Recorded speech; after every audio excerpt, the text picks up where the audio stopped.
Welcome, everyone. Thank you for being with us this evening for RJ Julia's virtual event featuring a panel of authors from the Object Lessons series.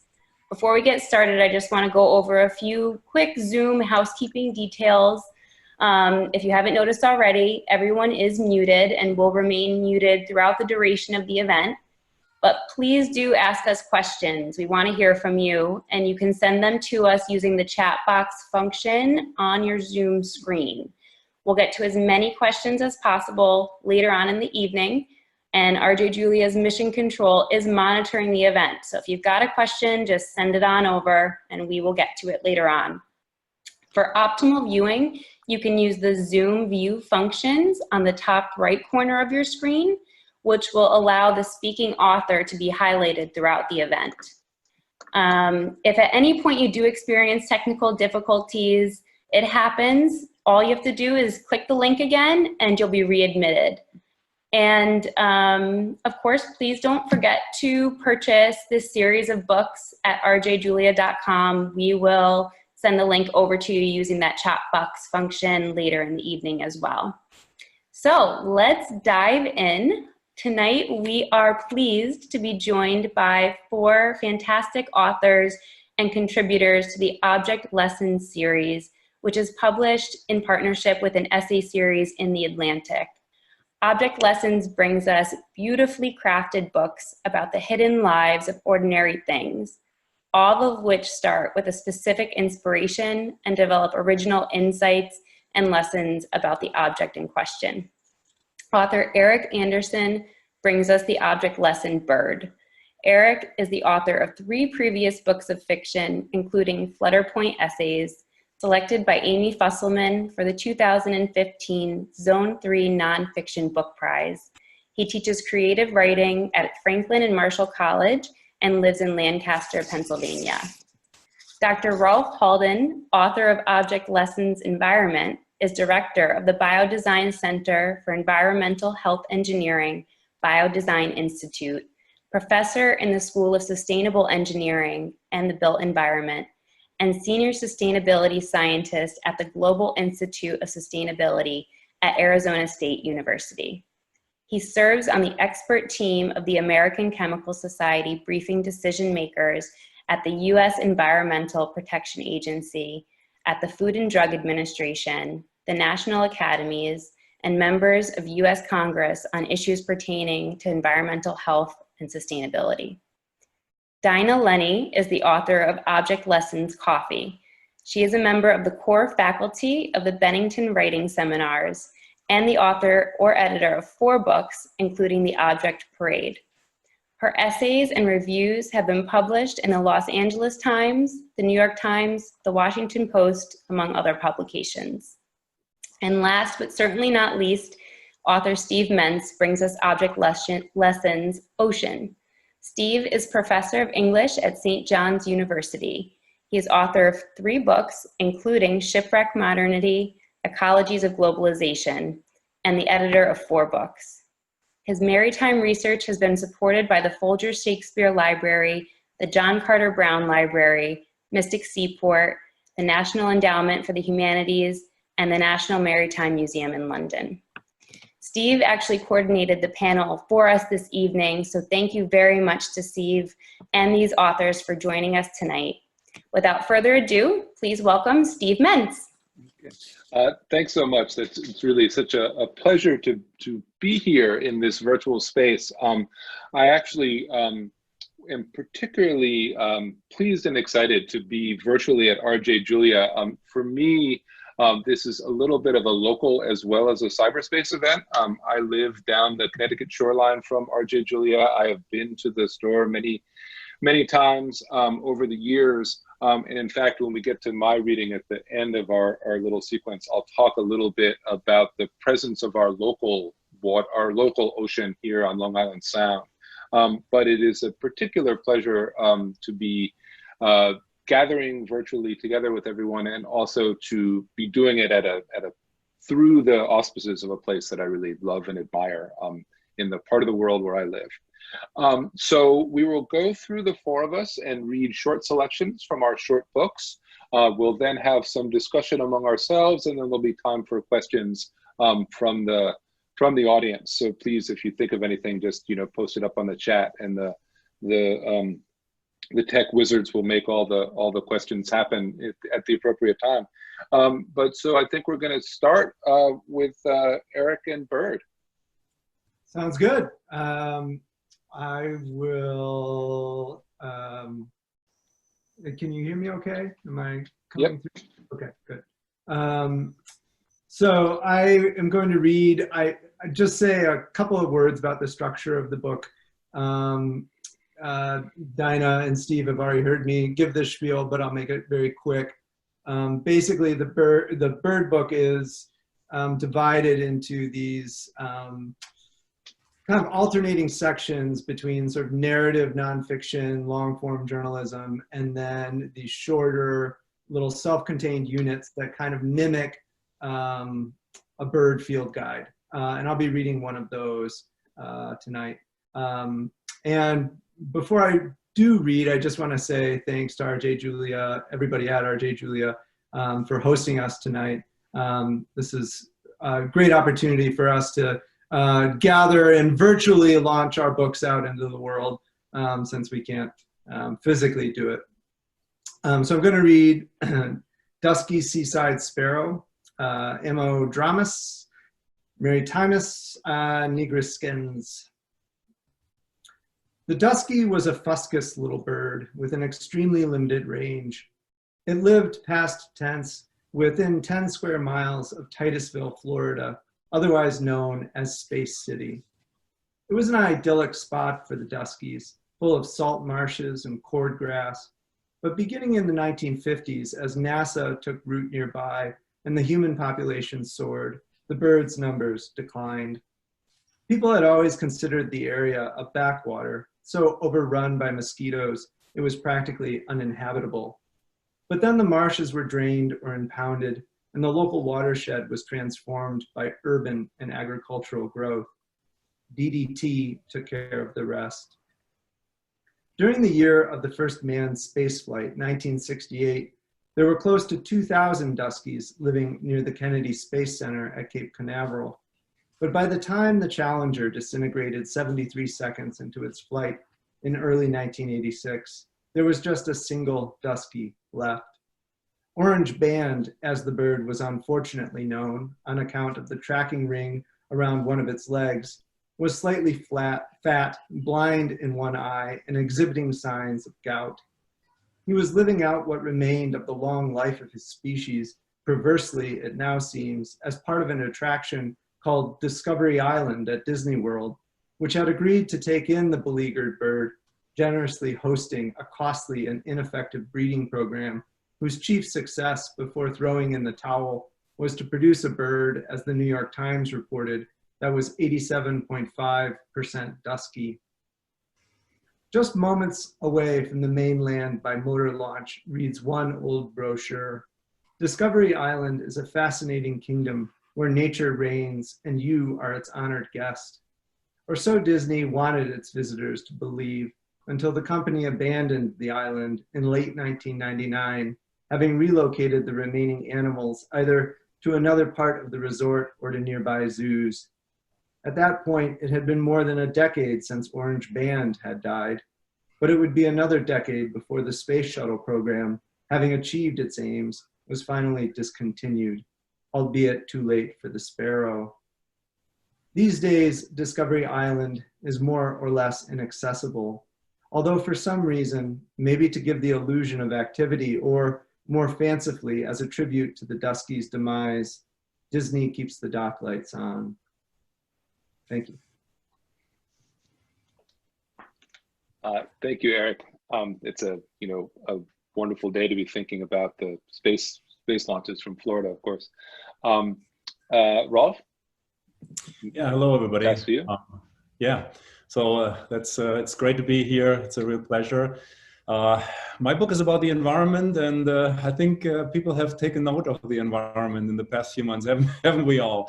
Hasn't it all changed our behavior? That, of course, was not the case when I wrote the book. And it's interesting, in the book, I touch on it's a love story with the environment and also with chemistry, probably a discipline that few people appreciate, but that dictates our health, how we feel, just about everything, and even, you know, what we look like, how old we get, and so forth. And so, yeah, I wrote a book about the environment. I thought nobody cares about the environment, and now you can't escape news about the environment. So times have changed quickly. Let me read you two short passages, and then I'll hand it over. So the first one, so I run an analytical laboratory here at Arizona State University, and we got a really unusual sample that we got to analyze. And this is what this short paragraph is about. In 2012, our research team was curious to find out how the analysis of environmental samples from that small bubble, the International Space Station, could shed light on the sustainability of our species here on Earth. We thought that looking at Earth from afar would lend an insightful perspective on our chemistry and our doings.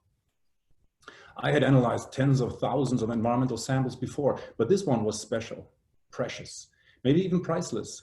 This cluster of water molecules had traveled far and fast all the way from the International Space Station, moving at 17,000 miles per hour around a blue bubble suspended by gravity in a vacuum of nothingness, orbiting humanity for several years, and in this time span, passing through the bodies of the co-ed crew, one by one, through all of them, over and over, until its recent return to Earth and its delivery to my university laboratory in a plastic bottle.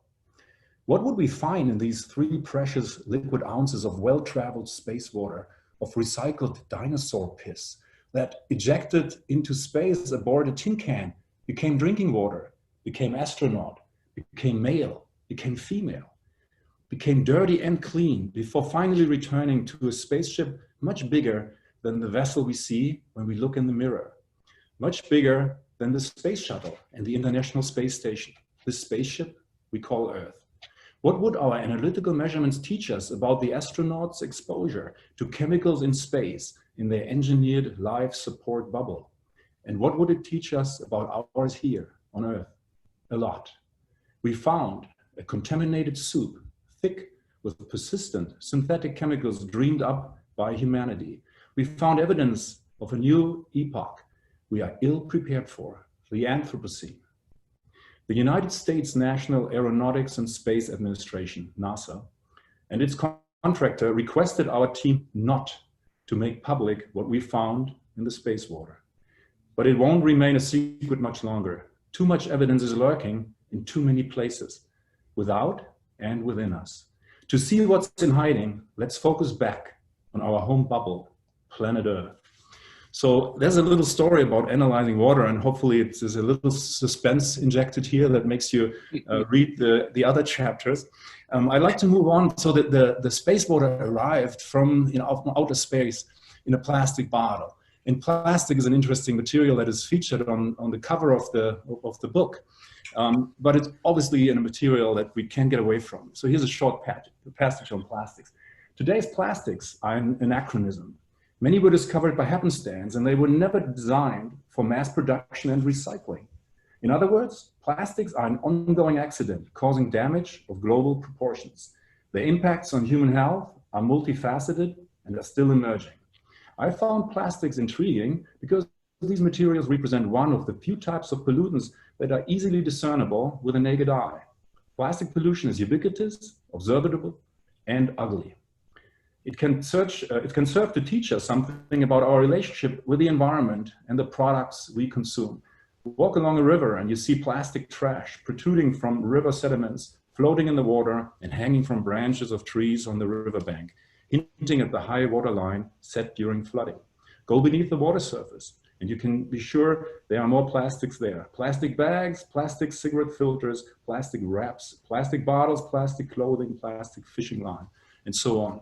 Today, just about everything is made from plastics, despite the fact that these materials have no end-of-life strategy. Each year, humanity produces and releases into the environment over 300 million tons of a material that has nowhere to go and cannot be degraded effectively by microorganisms. And so my book examines a lot of the chemistry and the things that are in the environment and that linger there because they are very poorly designed. And the book tells also a story about how we can examine water to learn about our health, particularly wastewater, which is a composite of urine and stool, so biospecimens that have a lot of medical diagnostic value. And interestingly, maybe the final thought here is that in the book, I told the story of how we can use wastewater to study health in real time. And I describe how we can even discover viruses. And you wouldn't believe it, here we are a little later after the book is in print. We are in an epidemic caused by a virus, and our lab is working around the clock to measure this virus in cities around the world and in multiple locations in the United States to help people understand what their threat level is and what we can do. So the environment is king, and it's worthwhile to read, I think, and our consideration. Thank you. Yay. Excellent. Yes, that was fantastic. I was just reading about they've just released a study of wastewater in New Haven, Connecticut, right near me that is exactly modeled the spread of the coronavirus also. So anyway, Dinah, you're up next. I'm Dinah. Rolf, thank you for your work. I think we're all grateful for it, and I'm grateful to be with all of you today. And thank you to RJ, Julia, and it's just such a pleasure to be with my fellow object. Somebody called you my object lessons brothers and sisters. So here I am with the brothers. Okay, so this is from Coffee. This is early on in the book, and this is the only place in the book where I'm using third person. So I'm going to tell you a little story. The name of the chapter is called Coffee Milk. It begins with an epigraph. Coffee is your ally, Honoré de Balzac.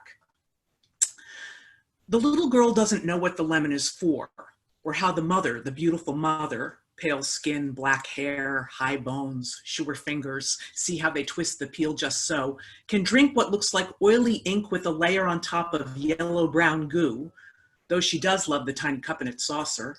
And her mother, she loves her beautiful mother, the most beautiful grown-up in the world. She will grow up to be just like her. She can hardly wait. She'll have little china cups and fish forks and butter knives and bath oil and eyeliner and sheer hose and drippy earrings, and at dinner parties, all dressed up with her hair in a twist, she'll decorate her tiny cup of coffee with a perfect yellow curl.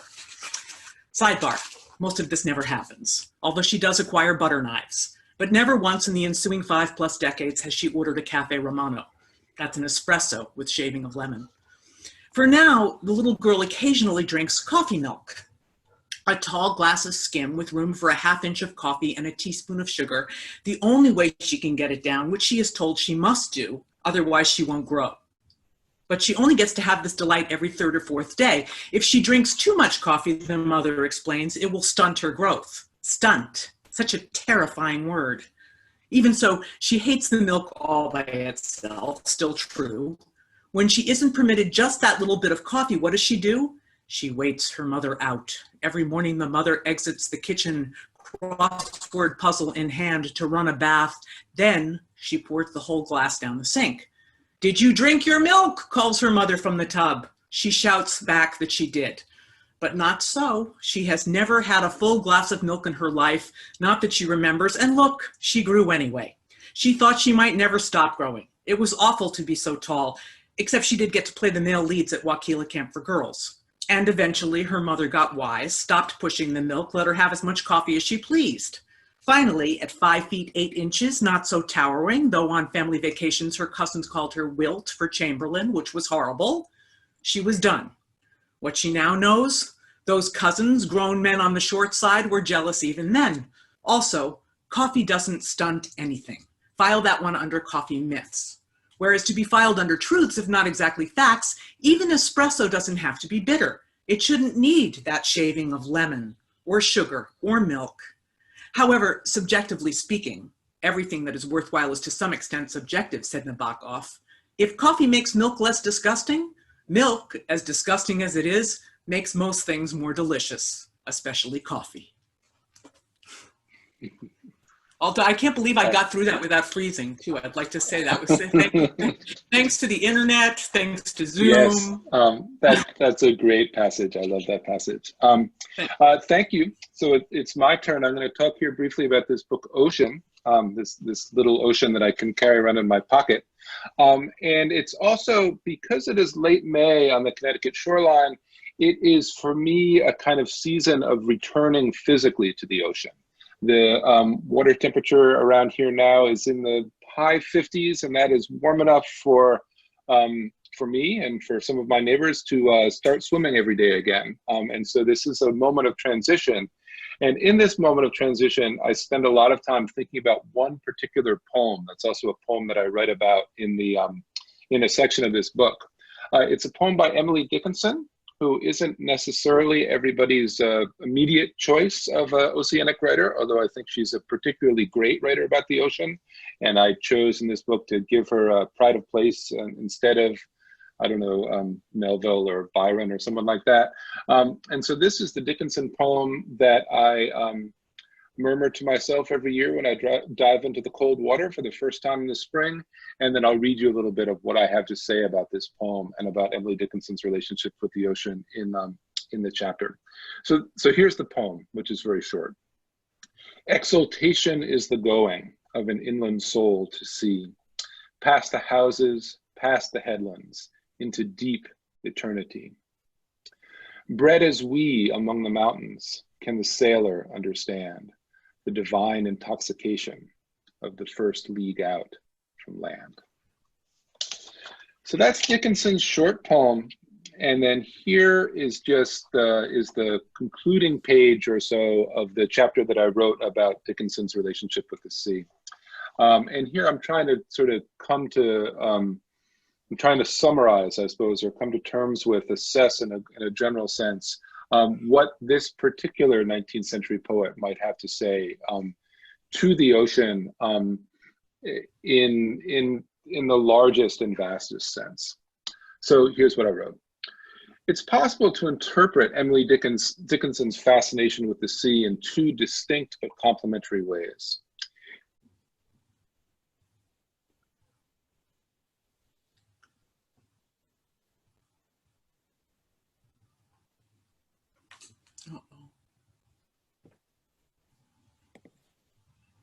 All right, looks like we're having some technical difficulties here. Steve will probably jump back on momentarily.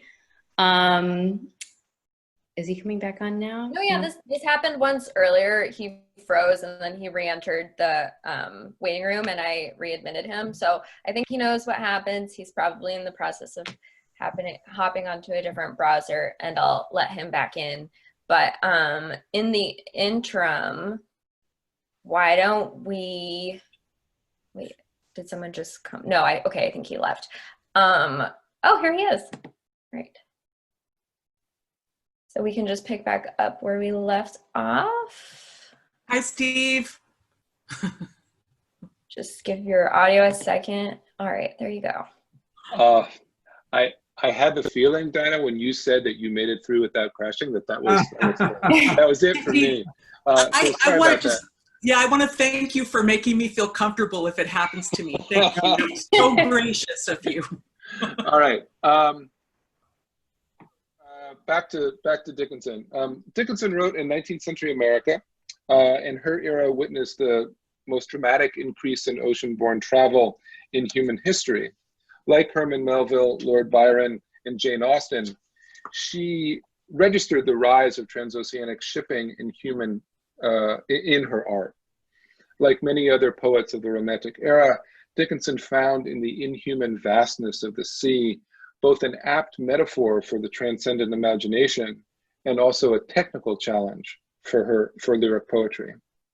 The sea became the world during Romanticism, and it's a core story for her also.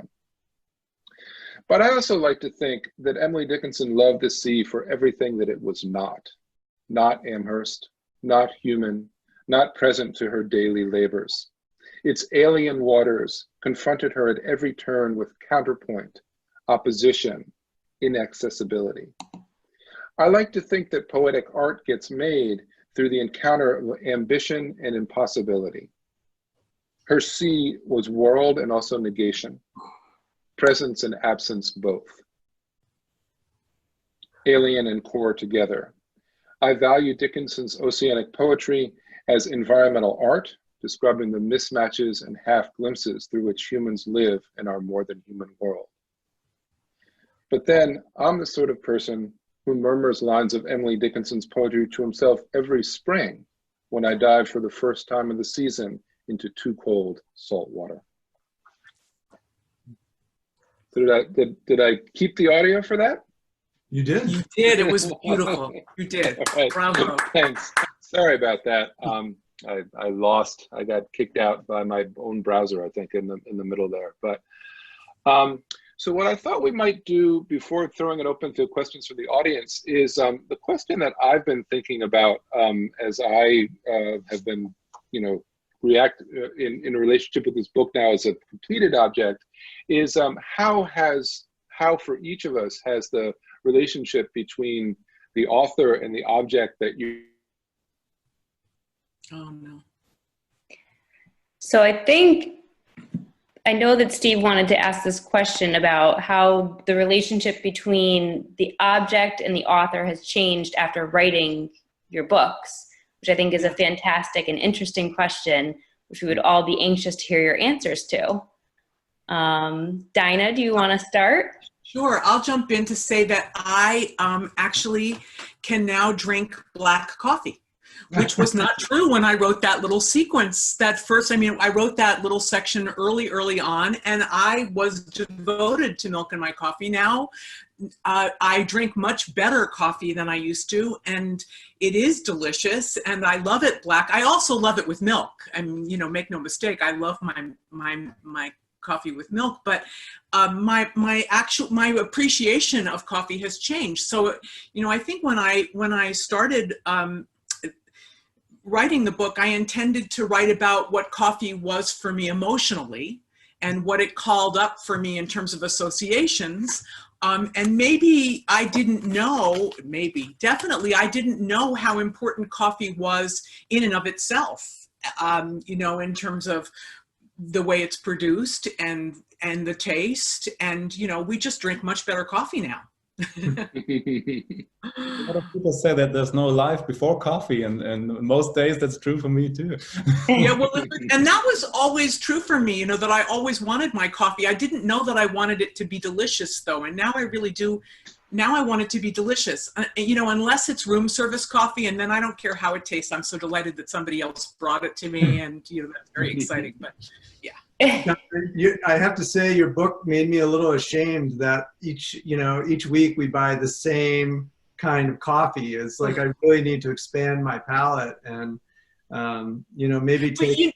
That feels, I think, Eric, that feels, other people should talk here, but just to say, I thought it was a sign of kind of being grown up, that you knew what kind of coffee you liked, so you bought the same brand all the time, and that was somehow an adult thing to do.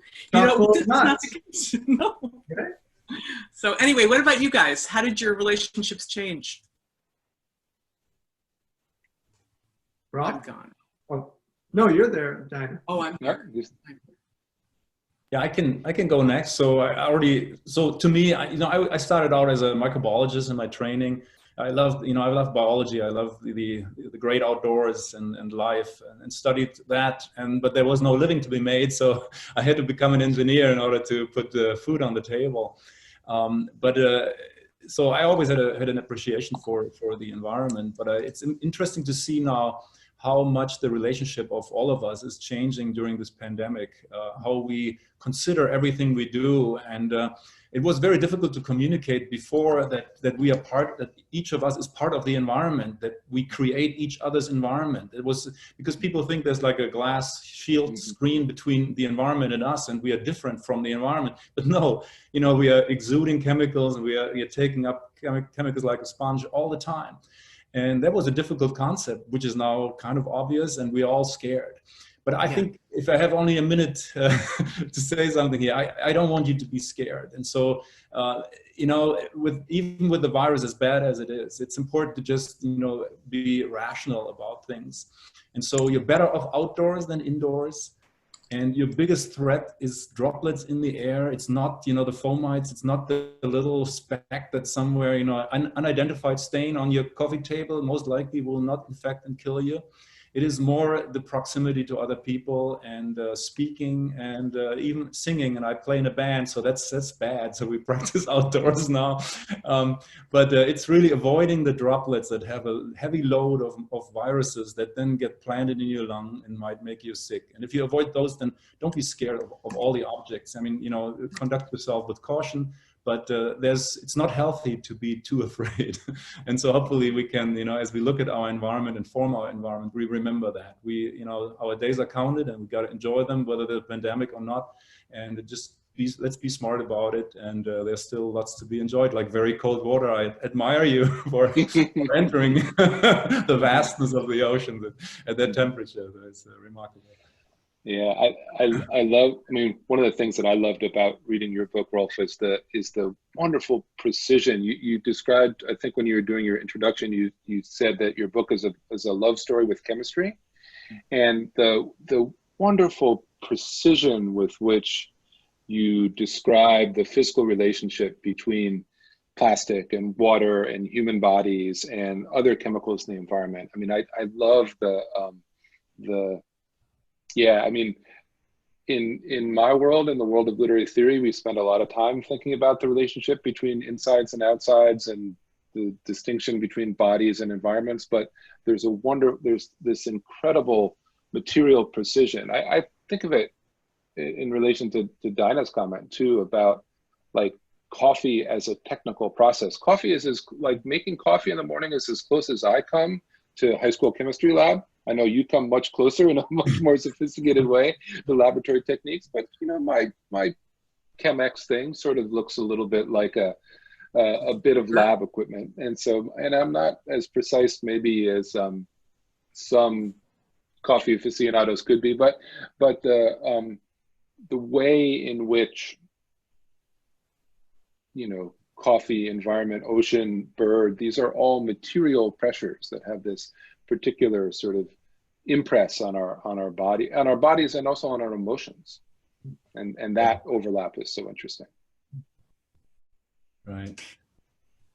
Steve, I wanted to ask you something about your book. I want to hear how your relationships changed with birds and with the ocean. But one of the things that I love about ocean is the way it incorporates poetry and theater and swimming. I mean, it's vast. It's a vast little book, and I was interested in your decision, on top of all of that, to have it illustrated, because the illustrations are beautiful, and they made me wish. You know, I do a lot of describing. Somebody did. Okay. Well, so I can tell the story of the illustrations because they actually are really sort of. Oh no. Maybe not. Maybe not. Well, Erik, do you want to talk a little bit? Sure. I was going to say, Dinah, that I had long planned to have illustrations in Bird because it's a bird book. You have to have illustrations or images. Maybe we talked about this before, in fact. No, we didn't. No, we didn't. Yeah, but in the end, no, we didn't. And at one point, you know, I was sort of collaborating with a friend, an artist that I know, and she was doing some illustrations for the book. And then in the end, I decided not to include them. For some reason, it just felt better not to have them, not to have the book be illustrated. Maybe because birds are so visual, maybe because I do, you know, there's so much descriptive work in talking about them anyway, that I wanted to take that away from the reader in a way and focus a little more on the text. But I, you know, I'll just say very briefly about how my relationship changed to birds. And, you know, that I think when I went into it, I thought, here's a subject that a group of people has a kind of monopoly over, right? Ornithologists, scientists, right? That birds belong to scientific facts in a way, right? And so part of it was I was reading a lot of scientific research about birds.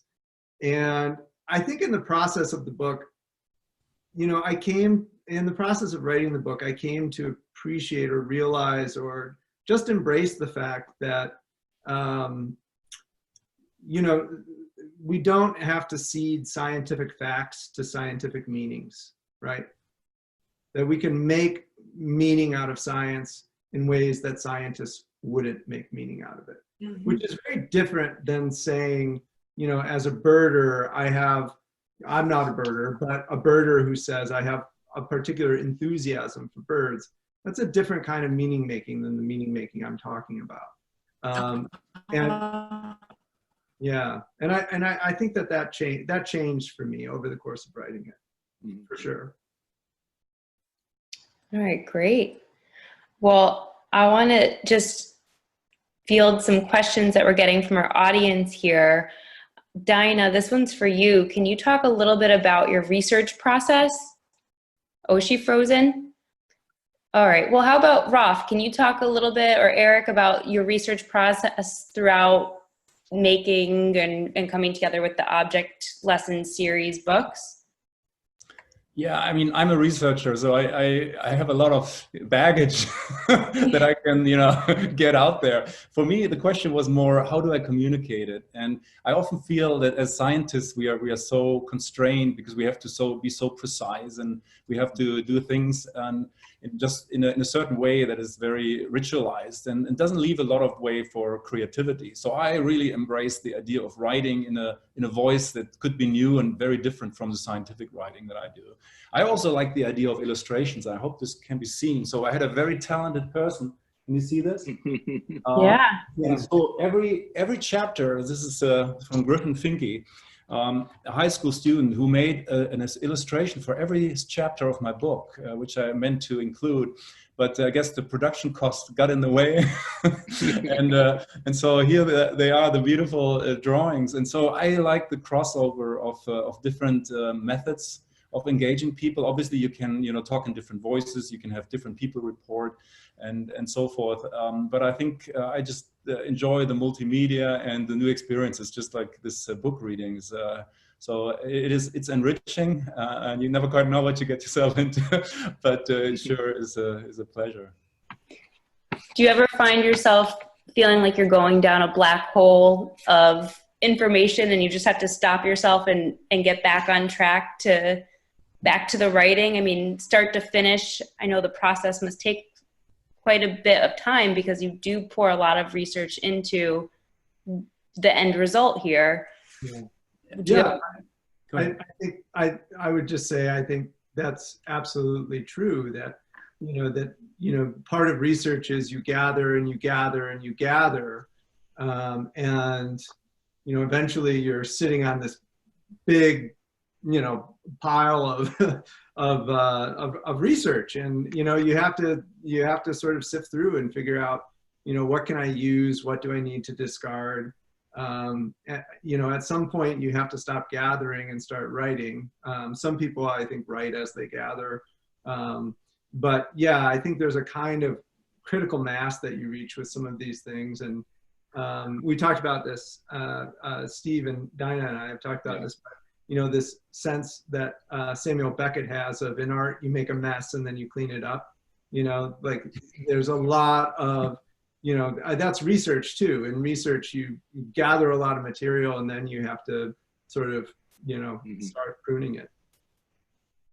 So interesting. Steve, question for you. If given the choice, would you be a merman for a day, and what would you do? Oh, I would definitely do that if I were given the choice. What would I do? I would go in the water. I mean, I guess there would be a question of location, right? Because like part of the mean, part of the thing about the sea is that I can walk down the street here in Connecticut and be in the same ocean as the Mediterranean and the Caribbean and the South Seas and Tahiti. But, you know, there are elements of, you know, local elements to different oceans that are also particularly, you know, enthralling. There are lots of places that I've not yet been swimming that I would like to go, like Tahiti, or, you know, some other, you know, the northern part of the Great Barrier Reef, where it's still relatively healthy. But I think the other thing about being a merman is you get to go deep. I mean, one of the things about being a human, even a human who sometimes uses things like snorkels and scuba gear, is that we're basically constricted to the very top, you know, even the top, you know, 100 feet or 150 feet of the water, which is about as deep. I mean, I don't think I've even ever been 150 feet deep with scuba gear. But if I was really a merman, I could go 1,000 feet. I mean, it would be dark down there. But there's all sorts of stuff to see in the deep ocean. And I think a lot about the, so much of the human exploration of the ocean is either just at the moment where the air meets the water, or just a little bit below or a little bit above that, right? The, you know, the distance that a human can sort of comfortably travel. And underneath, there's all this depth, which is so poorly understood. And that's where I would go. Let your fins take you away. Exactly. We have another question here, and this is for no one in particular. If you were to reevaluate your object, is there anything you would approach differently in your research, your writing, the presentation of your work now that it's finished?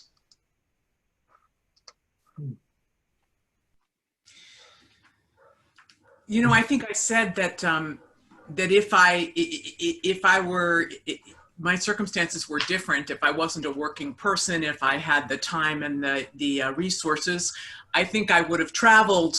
I traveled a little bit for this book, you know, to New York and to Berkeley.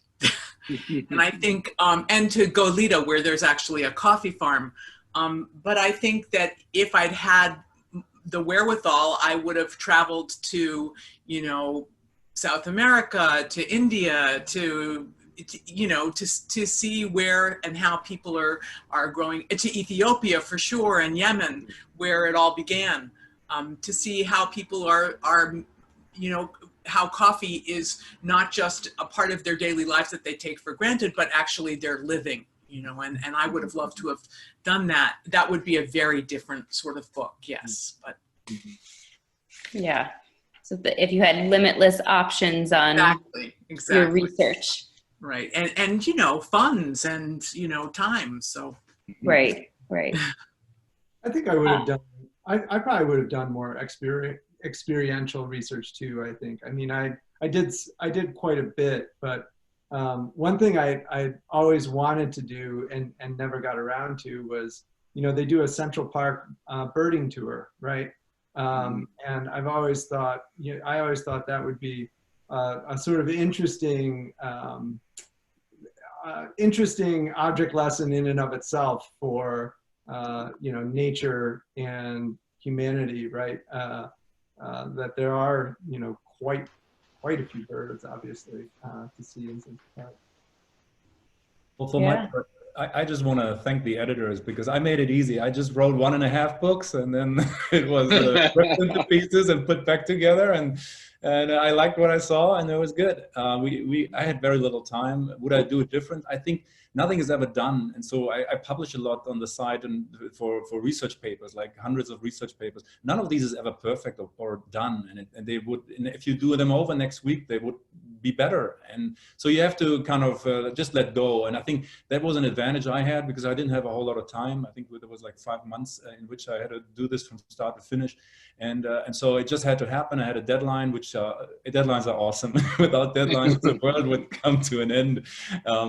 And so, yeah, that just worked. But I think you can't be too self-critical, you know. And I like the process for sure, and I hope the reader gets some of that kick out of the book as well. Yeah. How were the objects assigned to each of you, or do you approach it and come up with the idea of the object? How does that process work? think it was Yeah, different for each of us. Mhm. Oh, Yeah, really? I proposed my object. I came to the editors and said I'd like to write an object lesson book about the ocean. I Okay. know that I think some of you did it differently, right? Donna, you said you had a list of possible I objects? made I was familiar with the series and the books, and I had interviewed the editors, and I was working at the time as an editor for a journal, and we had reviewed some of the books. And so, am I frozen or am I? No, No, you're good. Gotcha. Am I Yeah. still? Yes. So I was intrigued by the books. I'd written a book called The Object Parade, so objects were my thing. I felt like I was a shoo-in for this. Not so. It was not. That's hubris. But I pitched them a list of objects, and they picked coffee. Mhm. All right. Okay. Rolf, this one's for you. What discovery had the strongest emotional impact on you while you were researching? Ooh, so I think the book goes over some of the experiences I had when I was a laborer. I was in construction and scaffolding, heavy industry, assembly line working, and all that kind of stuff. And I got exposed to a lot of things. And I think we have a different relationship when exposures happen to ourselves. Somehow we put up with it and you think it's okay. But when you observe birth and when you see how many of the harmful chemicals are already present in babies at birth. And then when you measure, when we measure breast milk, and it's loaded with all kinds of, problematic chemicals, and you see that is really done without rhyme and reason. That's really kind of hurtful. That moves you at a very, basic way and fundamentally, has you question, why can we possibly do this? Something so innocent like a baby, and before they take the first breath, they are already swimming in a lot of chemicals that are very poorly designed and put together, and for some reason we just don't discontinue that. So I think those observations of seeing those peaks come out of what we call a chromatograph, right, where the chemicals one by one exit, and we assign them, give them a label and a name, and we know that they're bad, and there's just hundreds of them coming out. That's rough to watch and take in. Mhm. Yeah, it's tough to stomach, I'm sure. The more you dive in, the more you uncover, and it's not always information that you want to absorb. That's right. Real.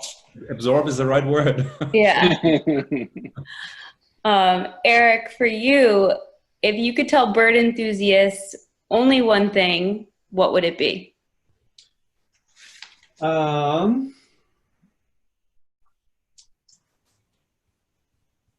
Symbols are powerful. Symbols are useful, but they also constrain us. They limit the way that we're actually able to see things, the ways we're able to understand the world. I say that because I think for a lot of bird enthusiasts, birds are symbolic of something, about nature, about beauty. And I think we're projecting, we're projecting onto the natural world often when it comes to birds. And I think about the line from Proust. There's the famous line from Proust about, what's needed is new eyes, right? We don't, right? There's I can't remember the exact line, but Proust, his big argument is like, you don't need a new, you don't need a new flower. You just need to be able to see it with new eyes. And I would really disagree with that. I don't think we need new eyes. I think we just need to start using them a heck of a lot better, right? So yeah, I mean that's kind of how I would respond to bird enthusiasts. I get biophilia, like love of the natural world. That makes a lot of sense to me, and I think it's also problematic and needs to be examined. Okay. Steve, Mhm. who is your favorite sea writer? Oh, this is such a You hard have question, to. right? I actually include a list of my top 10 at the end of the book, which I won't open the book and page through now. It's hard not to it's hard not to love Herman Melville and Moby Dick as the sort of great American sea story. I think that I really did try to make a case in this book for the value of a writer like Emily Dickinson, who isn't normally thought of as a sea adventure writer, but who has this really uncanny, I think, ability to recognize the different things that the sea can mean. And in some ways, to sort of piggyback on the question you just asked Erik, like what is the kind of thing about the ocean that we think that maybe we should think differently or unthink a little bit? As I think that there's this sense of the ocean as kind of vast and timeless and singular. And my sense is that the ocean is always in process between two things, right? I talked about this a little bit in the passage I read about Dickinson. I talked about it in like the ocean is both global and very local. It is both intimate and you can both touch it physically and also never get your arms around it. And I think that dualness in the ocean is the thing that I was working as hard as I could in this book to bring out, that it isn't simply a kind of monolithic phenomenon or structure, but it is a kind of constant invitation to think one thing and to think the opposite of that thing in tension with it. Yeah, absolutely. Dinah, can you tell us about your best cup of coffee, the best cup of coffee you've ever had? Oh, no, the best No cup pressure. of coffee. Yeah, no, I mean, I think the thing that's so wonderful about coffee is that you do associate it with places. So I do write about there's a chapter in the book called Coffee in Paris. And it's just, it's very simple. I'm teaching there for a month, and my husband and I go out to lunch, and we are people watching, and it's very beautiful, and the coffee never ever tasted so good as it did when it comes with a little cookie that we didn't even ask for. Yeah. But I think the other answer, that's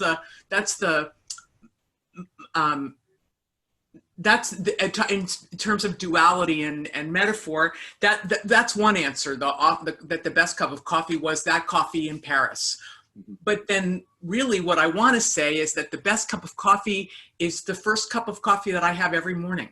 And the chance to start again, the chance, the idea that the whole day is in front of me and I haven't wrecked it yet. And coffee, that first cup of coffee much symbolizes that for me, and it is very delicious. So that would be my other answer. I couldn't agree more. The sound of the coffee pot going on in the morning just is the greatest sound to wake up to. It's very hopeful, isn't it? It's very hopeful and very comforting, that first cup of coffee. It's a blank canvas. Yeah, yep, exactly. Yes, agreed. So I have one more question, and this one is for, let's see here. This one is for Rolf. What do you most greatly wish for the world to understand about our environment? So I think we just have to appreciate the environment much more. And I think so that we have a trend that now, more people live in urban environment than in the natural environment that provides for us. But we have to remember that the people who live in cities are still being nurtured by nature, and all the agricultural products are coming from the land, right? And so one question I ask in my book is like, how can we value and protect something and honor it if we are unfamiliar with it? So if you are born in a mega city in South America, right, Sao Paulo or something, and you never get out, you never see a field, and how do you appreciate nature and what it gives, and that you can't live without it? That's very difficult. And we used to have a very strong relationship to the things around us.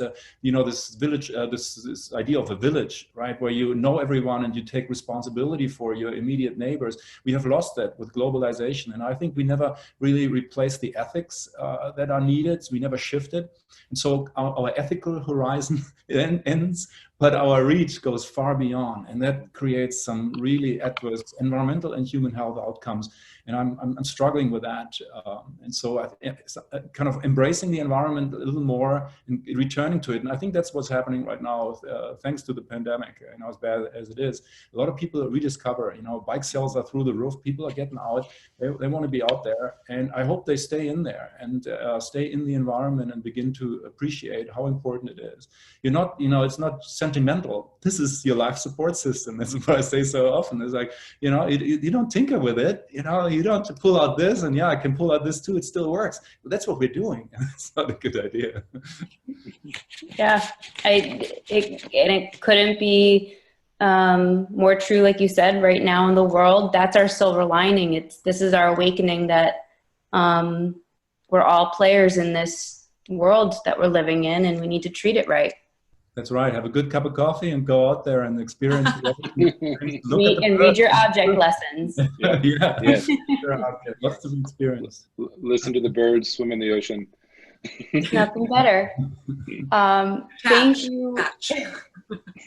Thank you, Erik, Rolf, Dinah, and Steve for being with us tonight. Object lessons, bird, environment, coffee, and ocean are all available for purchase at rjjulia.com. The link is available to you in your chat box on your Zoom screen. And thank you all for being with us tonight. I know it's a very strange and different world right now, but we could not be here without people like you supporting their local independent bookstores. So we thank you, and we will see you soon. Have a great night.